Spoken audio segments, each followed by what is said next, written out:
L'édito de Djemeldine Benchenouf. Salam alaikum, bonsoir. La demande du président Tebboune à l'Égypte de laisser passer l'armée algérienne à Gaza, de la laisser passer, pour construire, entre autres, 3 hôpitaux en une vingtaine de jours, a stupéfait le monde. Parce qu'il suggère, sans ambiguïté aucune, que si on la laisse passer, l'Algérie est prête à libérer la Palestine.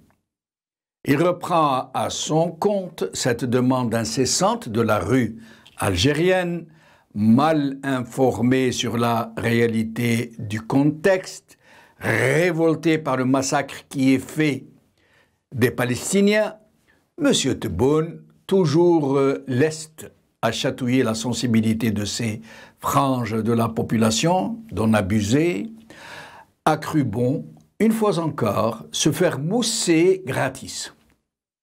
Sauf que cette sortie ne va certainement pas en rester là, y compris au sein de l'armée algérienne, qui ne peut pas ainsi accepter de servir de papier à mouche. Le premier effet de cette grossière boulette a commencé à se manifester en Palestine même, où l'Algérie jouissait jusque-là d'un immense capital sympathie pour sa révolution, pour l'amour que lui portent les Algériens. Mais sans aller plus loin pour le moment, et puisque M. Tebboune exprime une demande pour que l'armée algérienne et non pas le Croissant Rouge se rende à Gaza via l'Égypte, qu'Israël le veuille ou non, pourquoi n'envoie-t-il pas cette armée directement par voie maritime?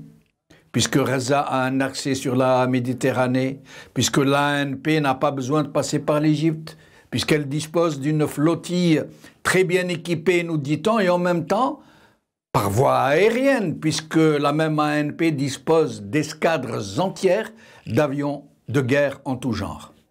Un autre détail. Pourquoi M. Tebboune, qui promet la construction de 3 hôpitaux en 20 jours, construction, non pas installation, construction, ne le fait-il pas en Algérie où les gens meurent faute de soins? À moins, chose qu'il n'a pas précisé, qu'il ne s'agisse que d'hôpitaux de campagne, de petites installations sommaires en toile de tente, qui ne nécessitent pas du tout l'envoi de toute une armée. Ce sont en fait des hôpitaux comme ça.